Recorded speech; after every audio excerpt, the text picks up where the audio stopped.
Mo na itong latest weather update para sa adlang Biyernes, January 28, 2022.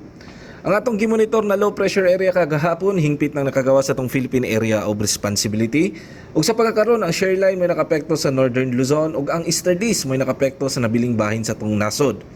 Ug sa laing bahin, wala na tayo gi-expect na usa ka possible formation sa usa ka bagyo o tropical cyclone sa nabiling adlaw sa buwan sa Enero. O para sa itong weather condition karong adlaw, ang tibok Visayas lakip na ang probinsya sa Sugbo, Palawan lakip na ang Calayan Group of Islands, ug ang Occidental Mindoro, Makasinati ug generally fair weather condition o maayong tempo sa panahon. Doon ang gipay kahigayunan aning mga isolated na pag-uwan tungod kini sa easterlies ingon man sa mga localized na pagpanugdog ug kilat. Ug para sa dugang na detalye, bisita atong mga social media accounts, ingon man atong official website, ug mo na itong latest weather update gikan diri sa buhatan sa Mactan sa Pag-asa Visayas DOST kini sa Enzo Puerto.